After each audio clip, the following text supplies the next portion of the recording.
Hi guys, welcome back to Y'all Hearing This. My name is Kay. Thank you so much for coming and joining us over here on Patreon. I am excited. I am getting into some more lore today. It's been such a fun series so far, and I did do Enhypen as one of the first groups, I think. And today we're going to do their kind of brother team and team. And so, yeah, I think I've watched everything from Enhypen, well, from a couple creators anyway, up until this latest album, Orange Blood. So I haven't watched anything past just the trailer for that, and I didn't watch like an explanation video kind of thing. And we're only going up to, I can't remember one. Hold on. We're going up to Under the Skin and connections to Dark Moon, the Grey City. So on this video today, but I'll do some more at another time too. But yeah, there's quite a few videos. I've found this on Bookish Theory's site, her channel, who I really love and highly recommend going to check more out from. But yeah, I'm excited. It looks like this one actually even starts before they were fully formed because it's called Audition. So yeah, let me know too if I should check out the survival show for that, or the whatever they call it, competition show. Because yeah, I really liked Island, so if it's similar, I'd love to see that. But anyway, without any further ado, let's check some out.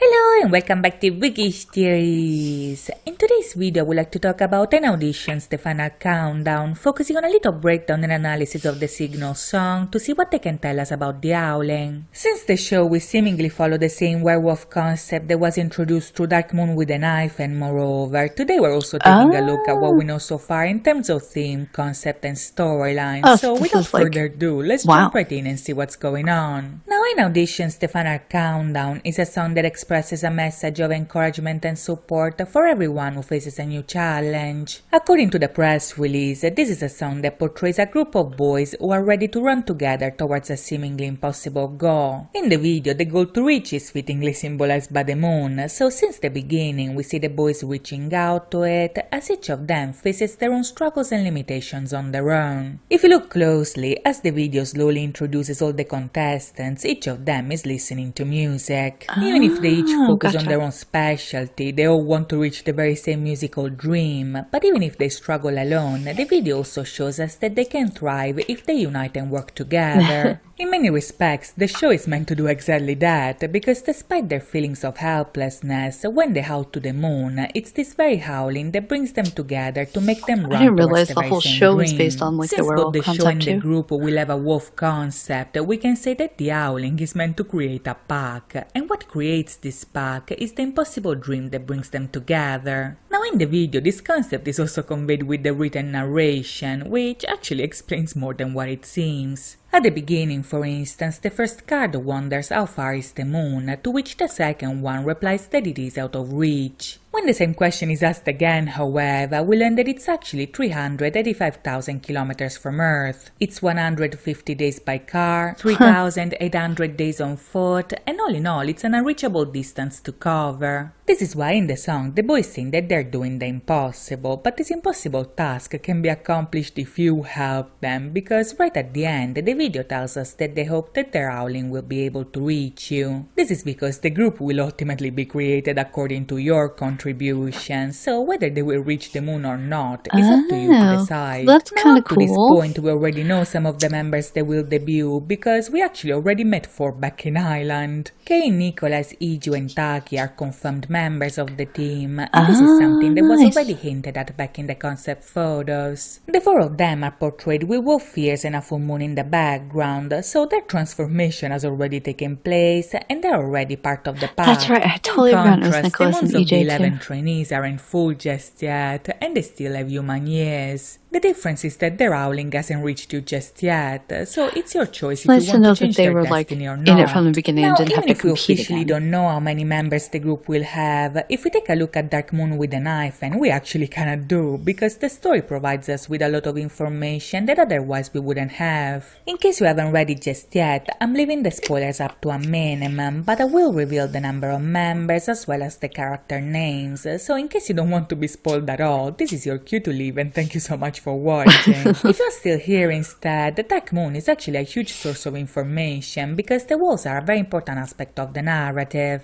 This actually makes me think that once the Audition boys debut, an hyphen will in turn appear in the story just as well, but in the meantime, let's take a look at what we know so far. Now, the very first indication that the Audition boys would be werewolves can actually be found all the way back in Drunken Days, where Kay and Iju showed up in an hyphen's video playing the role of two werewolves. Their characters are respectively called Khan and Angie, and they are students at the Sunshine City School. In both the webtoon and the Wattpad, we are also introduced to Nicholas and Taki, who in turn are called Najak and Tao. Like the other two, they are werewolves attending Sunshine City, and all four of them are part of the Nightball team of their own school. As we saw in some of Hyphen's videos, Nightball is a fictional game that only exists in the Dark Moon universe, and in the story the werewolves and the vampires belong to rival teams trying to beat each other in the Nightball League. The werewolves play for the Sunshine City School, while the vampires play for the Desalis Academy. According to the rules, Nightball is a game that can be played as a team of 7, so just like Desalis as a team of 7 vampires, Sunshine City as a team of 7 werewolves. This means that just like an hyphen are 7 members, the Audition boys will debut as a team of 7 people as well. As it turns out, this was also foreshadowed in the first teaser for the show. Back then, the video showed us Kay being joined by Taki, Iju, and Nicholas, but in the background we could also see 3 empty seats as well. In the story, the other 3 werewolves are called Mahan, Razlan, and Kamo, so even if we don't know which trainee will end up debuting as those characters, we do know that they already exist in the Dark Moon universe. Once the show starts, I could actually make a video breaking down the werewolf part of the story and all the information that we have so far, so in case you're interested in seeing that, let me know in the comments down below. In the meantime, however, I hope you guys enjoyed this video, and if you did, please think about liking and subscribing. You're amazing. Always, thank you so much for watching, guys. I'll see you next time. Bye bye.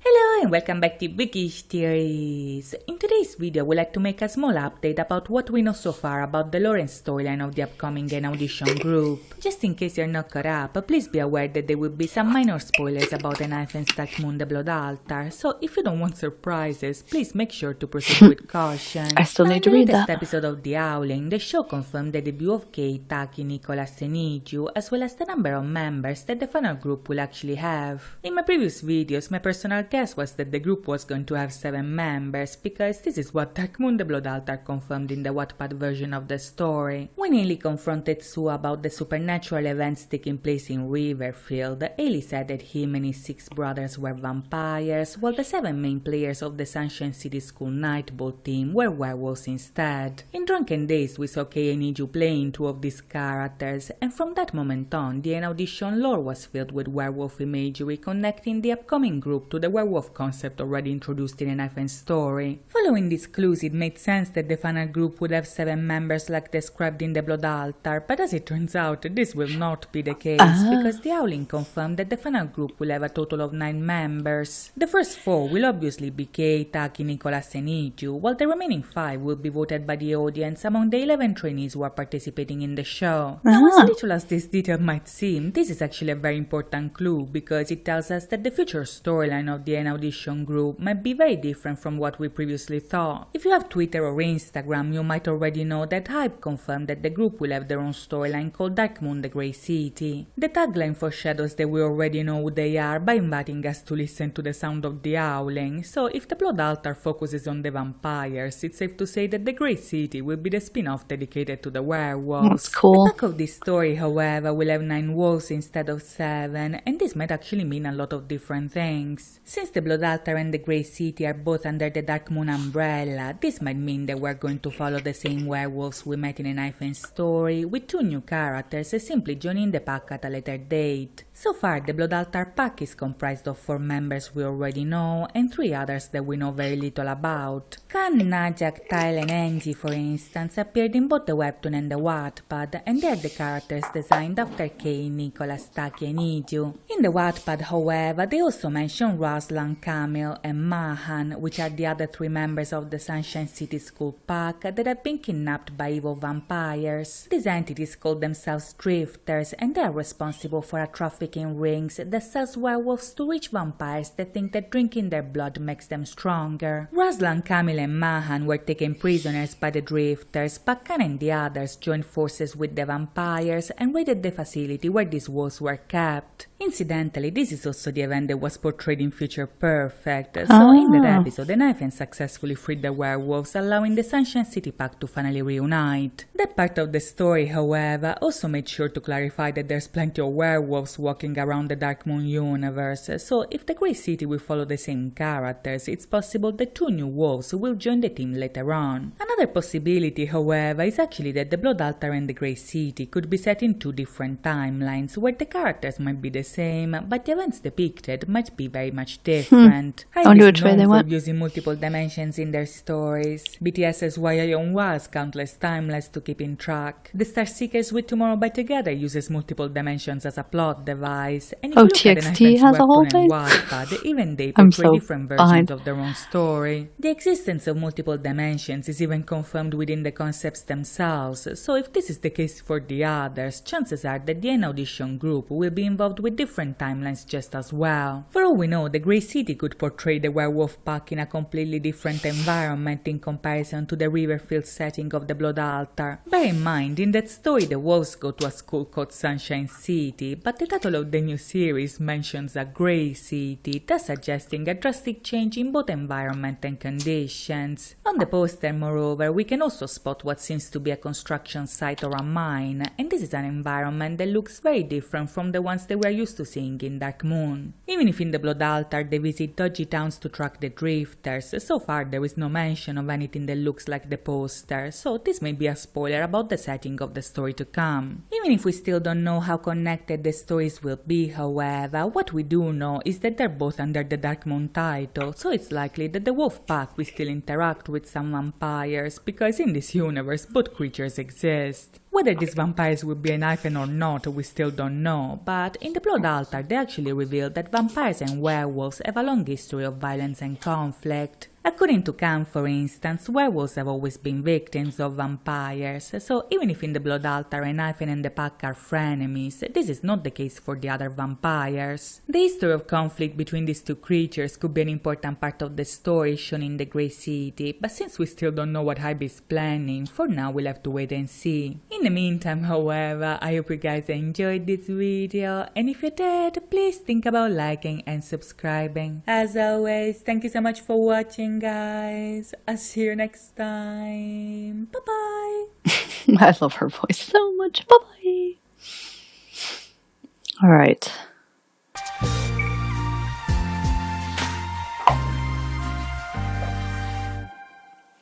Hello and welcome back to Bookish Theories. In today's video, we'd like to talk about N-Team's debut trailer, focusing on a little breakdown and analysis of the video to see what clues it can give us about the general lore and storyline in anticipation of their debut. As you know, N-Team has a werewolf concept that was first introduced through Knife and Dark Moon the Blood Altar and was later developed with the Howling show that gave us the final lineup. While we wait for their December debut, it was already confirmed that their storyline will be called Dark Moon the Grey City, and even if so far we know very little about it, the debut trailer might actually be telling us a lot more than what it seems. I can't remember if I've watched for this. instance, the video opens with a shot of the sea. As the camera moves and growls can be heard in the background, we immediately get the sense that the scene is actually being shown from the perspective of a wolf overlooking the scenery from a cliff. On the screen, the narration tells us that wolves run, and when they do, they run endlessly across vast territories that they claim for themselves. These territories are as extensive as the 23 words of Tokyo, Tokyo, which, as it turns out, are special municipalities that actually cover more than 600 square kilometers of land. This is to say that the range and influence of the wolf pack is very big, but soon after the narration specifies that this is a future estimate because the land of the wolves will only get as vast once the pack will grow enough to haul up to the sky. Now right off the bat, this is very telling because in a sense the narration tells us the goal of the pack moving forward. You see, in order to claim that land for themselves, the boys will have to grow stronger, bigger and more powerful than the rest, meaning that entering the music industry and team will have to earn their place in this very competitive world. With this idea in mind, the wolf of the video sets off on his journey to find his pack, and at this point the narration becomes an internal monologue explaining how important finding his pack actually is. I like that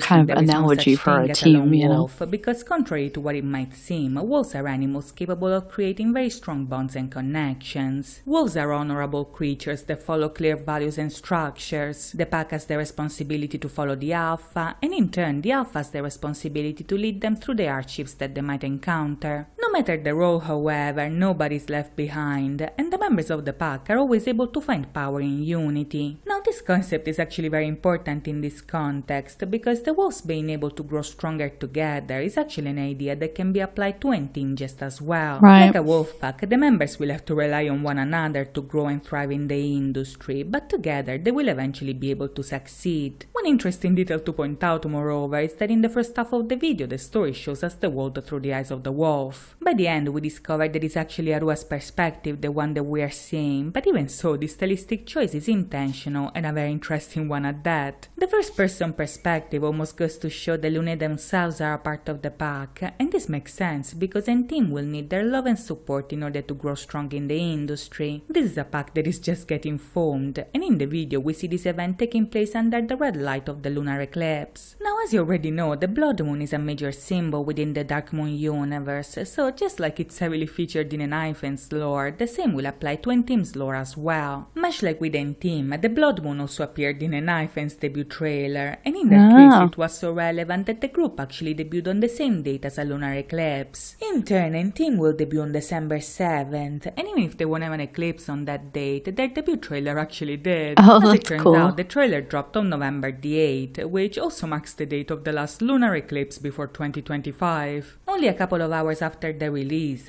this is how the sky looked over Seoul and That Tokyo. is very so cool. The pack coming together under the blood moon definitely makes sense for them as well. Much like in real life, the group was united through the show called The Howling. The lore explains that the howling of the wolf is a sign of solidarity that not only unites them but also makes them stronger. Okay, now I really By want to watch howling the as show. one, the members will be able to realize their own power and potential, and by doing so together, the pack will be able to reach greater heights. As the video finally reveals that it was Arua's perspective, the one that we were following, the narration tells us that in the pack, everyone has a role to play, even somebody as weak as him. This is because in the pack, he can become the better version of himself and grow stronger, so with the power of positivity and high spirits, he joins the others as they race towards a new world. Now, the focus on Arua here is actually very interesting, because in a way, his role in the video also mirrors the one that Jungwon had in Enhypen's own trailers. Much like here, the wolf pack comes together under the blood moon. Back then, the vampires united at the dawn of a new day, and Jungwon was the last one joining them, like Arua is the last one here. This is a very interesting parallel because Jungwon ended up being chosen as the leader of Enhypen, and in the new trailer they specifically talk about the alpha and Arua having a role to play despite being weak. This could imply that Arua might actually be chosen as the alpha of the pack and the leader of Enteam, but there are also other possibilities as well.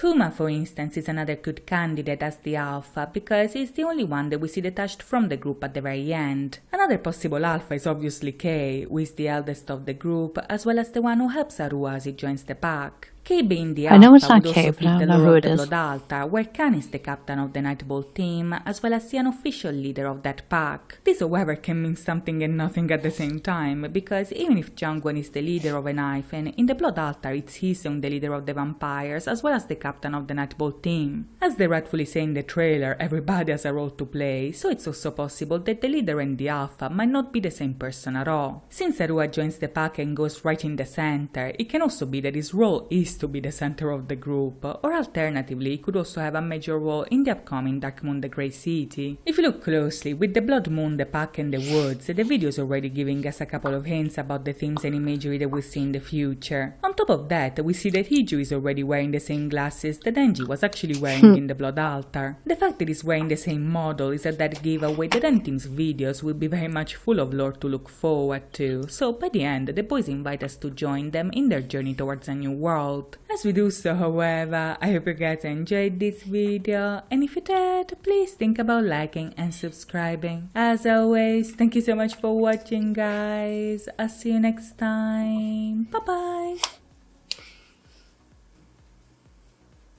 All right, I think we have one more. Yeah. So we're going to watch this one and then we'll watch the rest another time. In today's video, we'd like to talk about N-Teams Under the Skin, focusing on a little breakdown and analysis of the lyrics and the music video to see what they can tell us about the concept and its I can't remember if I watched the dance practice or the whole MV for this. Is a song that No, I watched the the emotions MV. of a person who doesn't fit into the world that surrounds them and is desperately looking for somebody to save them from their misery. In this touching debut, N-Team tells the story of 9 wolves who fittingly manage to find each other through their powerful howling, and in doing so they are eventually able to create a pack where no one is left behind. Much like they anticipated in the trailer, there is no such a thing as a lone wolf, because in the pack everyone has a role to play and every member can find a place where they truly belong. In more ways than one, Under the Skin portrays the origin story of this wolf pack, but also the contrasting emotions that led them to reach out and find each other to begin with. In the lyrics, for instance, the song focuses on the loneliness and desperation of somebody who longs to be loved and understood, but it also expresses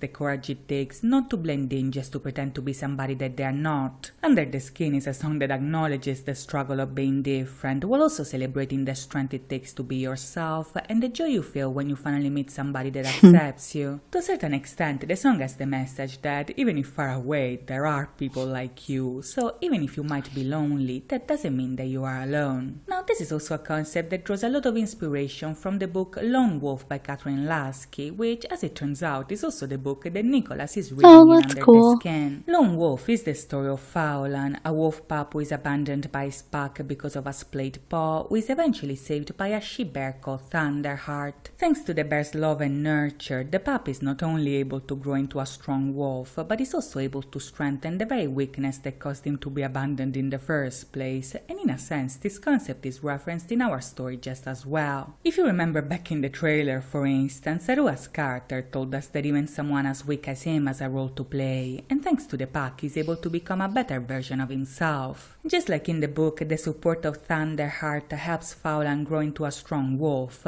in N-Team, the support of the pack allows each member to grow and thrive. In Under the Skin, we see that the pack comes together by reaching out with an owl. This howl is like a message that means I'm right here, so it's like a signal that they want to be found, because they essentially don't want to step out into this world by themselves. This is something that also takes place in the book, because Faulan's first encounter with another wolf does take place in the form of an owl. In the book, Faulan is alone for the first time because Thunderheart went into hibernation. He never spoke to another wolf before, but when he hears the howling for the first time, he immediately understands that it means I am here. The howling is a form of communication among wolves, so just like in the book, Faulan is able to locate other wolves with it, and Team can do the same just as well. Now, as you probably noticed while watching the MV, Under the Skin is also part of Dark Moon the Grey City, which is the upcoming N-Team storyline coming out in December 2022. As the title implies, the Grey City is set in the same Dark Moon universe as N-Ifen's The Blood Altar, with the main difference being that the Blood Altar obviously focuses on the vampires, while the Grey City will tell the story of the werewolves. As we see in a second, the video already draws some connections between the two, because it actually shows us the pack during their netball practice at the Sunshine City School. That is the same school attended by the wolves in N-Ifen's story. story, Oh, and we cool. can see that it's the same not only because of the name, but also because of a lot of details that they included in the background. If we take a look at the emblem, for instance, the wolf symbol is the same as the one that we saw in the past. It was on the uniforms worn by Kay and Iju back in Drunken Days, and it also showed up multiple times in the webtoon of the Blood Altar. The Nightbow uniform of the Sunshine City Wolves, moreover, is the same color as the one that we saw in the webtoon, not to mention that in the background we can also see that they won many championships like they told us back in the Blood Altar. All of this is to say that the Sunshine City school of the video is definitely the one that was already introduced in the other story. If you look closely, however, the video also introduces us to new locations, and this is because the Grey City will not be set in Riverfield, but rather in a completely different place. According to the information that we have so far, the Grey City will actually be a prequel to the Blood Altar, with the main plot taking place 20 years before the wolves settled in Riverfield. Set in the early 2000s, the Grey City will tell the story of how the pack came together as brothers. The main body of the narrative will be set in Greyville, which is a port city where everyone is indifferent and no one cares about each other. This is a location that possibly already appeared in Under the Skin, because in the opening scene we see a grey alley with the sea in the background, both of which fit the description of how Greyville should look like. Now, in this opening we meet Kay, which by now I'm pretty sure is supposed to be Khan. In the Blood Altar, Khan is the captain of the Sunshine City Nightball team, as well as the alpha of the werewolf pack, but at this point we are not there just yet, because considering what we know so far, this is taking place at least a couple of decades before. In the scene, the alley is in disarray, and an injured Khan is crying over a man who is about to die. Back in the first trailer, the man told him that he shouldn't feel guilty, because it's only natural that a full-grown wolf looks after the pups. This conversation continues in the video itself, where the man says that no matter how afraid one is and how difficult it gets, when you have something to protect you have to be brave. Now this interaction is very interesting here, because even if at this point we don't have much context, we do have some clues that can help us understand what's going on. For one, the dying man is obviously somebody very precious to Khan, which makes me think that he could either be an older brother or maybe even the alpha of a pack that Khan used to be a part of. Considering the conversation, the older wolf might have been injured to save Khan's life, and looking at the mess that surrounds them, whatever happened must have been something big. Another interesting detail, moreover, is that the wolf tells Khan not to feel guilty, which is a line that might actually imply that he did do something in order to cause all that mess. Yeah. So far, we obviously don't know what happened, but in the Grey City concept film, we do see Khan being attacked by somebody, and if you look closely, his injuries kind of match the ones that we see in Under the Skin. In the film, we see that this event takes place after the appearance of mysterious claw marks around town, and these signs were followed by the arrival of 3 strange individuals. These people are none other than Taki, Nicholas, and Iju, and if my calculations are correct, then they should be Tile, Najak, and Angie from the Blood Altar. Now, to be honest, in the video the 3 wolves initially look a bit sketchy, so much so that it almost seems like they are the ones attacking Khan, but the way I see it, this might actually not be the case. If you look closely, the location where we see the 3 wolves looks very similar to the place where Khan is getting bullied in Under the Skin, and if this is the case, then maybe they will be the ones saving Khan from the people that want to hurt him. Whether this has something to do with the death of the other wolf is very difficult to say at this point, but depending on what is going on in town, I can definitely see that this new arrival might actually cause some tension. Either way, it seems that Khan was involved into something that might have caused the death of his loved one, and even if the wolf told him not to feel guilty, it's pretty obvious that he does. In Under the Skin, the memory of that event haunts him over and over again, to the point that he still has flashbacks about it while practicing at the Sunshine City School. Bear in mind that is at least 20 years later, so whatever happened is something that still makes him suffer. Before we get to present day, however, Under the Skin also gives us a general overview of the events that we'll see in the Grey City. As the years go by, for instance, we see that before getting to Riverfield, some of the boys actually attended another school with grey and green uniforms. Why would they On the still jacket, we be can see an attending emblem school shaped 20 like years a later? I pentagon don't know. with a G inside of it. I guess So they'll for try and now, keep my up the best guess is pretenses. that this is the high school that they attended back in Greyville. During this period of time, we see that Kay's character is struggling a lot in school because he's being bullied, branded as a freak,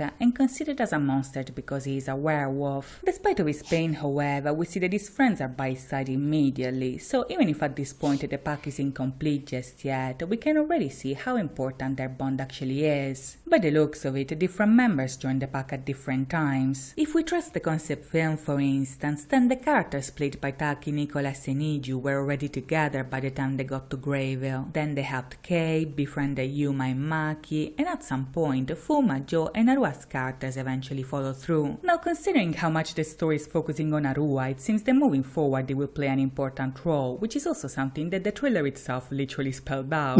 Back in that video, we saw that he was the last one joining the pack, but whether this will be the case or not in the story as well, they're definitely going out of their way to highlight his character just as much as they're doing with Kei. Back in the juvenile concept, for instance, every clip was dated June 19, 2003, but Arua's video kept glitching from 2003 to 2002 to 2005. This is interesting because in Under the Skin, he's the one recording the videos, just like in the trailer it was the lone wolf narrating his journey to find his pack. In the MV, we can see that Arua's character has been videotaping for a long time. We can see tapes from the 90s, the early 2000s, all the way to 2020, so this could mean that the story will focus a lot on his journey to find his pack. Even if we still don't know why, the way Kei and Arua are presented on screen is very similar, and this could possibly mean that their stories moving forward might have a lot of things in common. In a way, this is also similar to what takes place in Lone Wolf, because in the book, when Thunderheart saves Fowland, they both needed each other to overcome a trauma of their past. Thunderheart was suffering because she lost her cubs and wanted to die, while the little wolf was left to die but really wanted to live. When they found each other, their bond allowed the both of them to push forward and survive together, so maybe both Kei and Arua's characters will need each other and the pack in order to overcome the shadows of their past. As I mentioned earlier, whatever happened in Grayville followed Khan until present day, but thanks to the pack he's able to push through and overcome his guilt. In a very important scene, for instance, we see that when Khan is remembering the past, Yuma's character notices what's going on and immediately calls him to get his attention. Since they became brothers from the same pack, they all support each other when they are in pain, and this is a concept that is also reinforced with yet another detail. If you look closely, for instance, we see that the motto of the Sunshine City School is actually Sol Lucet Omnibus. This is a Latin phrase that literally means the sun shines for everyone, but as a matter of fact, this sentence has a much deeper meaning. You see, in ancient times, that was a saying that meant that everybody is equal under the sun. We all have the right to our own ray of sunshine, and no injustice or greed can take that light away from us. In the video, however, we see that loneliness and pain did take the light away, to the point that when he was suffering, Kei was actually surrounded by a black void. When the darkness surrounded him, however, it was the pack itself that became that light, and the same thing happened to Arua's character just as well. Even if the sun is for everyone, it's not always day, and fittingly enough, the night is darkest when there is a dark moon. When darkness takes over, it's the bond of the pack that brightens the way, and in a sense this wolf bond is symbolized by the full moon, which incidentally also shines because it reflects the light of the sun. In the pool scene, for instance, we see that when Joe is in the water by himself, Kei chooses that light. He takes a leap of faith to follow the moonlight and dives into the water to reach out. In a sense, that's him following the howling and stepping out to find people like him. Embracing the moonlight also means embracing the pack, thus saving Joe and himself in the process. By the end, we see that every member of the pack takes the same leap of faith. They all jump into the water and they all open their eyes into the darkness to find each other. As the older wolf told Kei at the beginning, when you have something to protect, you have to be brave. You cannot be scared because wolves need one another to survive. So at the end, we see Kei and Joe holding each other's hands to show that the pack will always be there for one another. Even if N-Team's debut album is called The First Howling Me, that first howling is meant for that me to become a we. It's meant for them to find a pack to always rely on, and by the end, it seems that they actually succeeded. To see how the story will unfold from this moment on, we'll have to wait and see, but in the meantime, I hope you guys enjoyed this video, and if you did, please think about liking and subscribing. As always, thank you so much for watching, guys.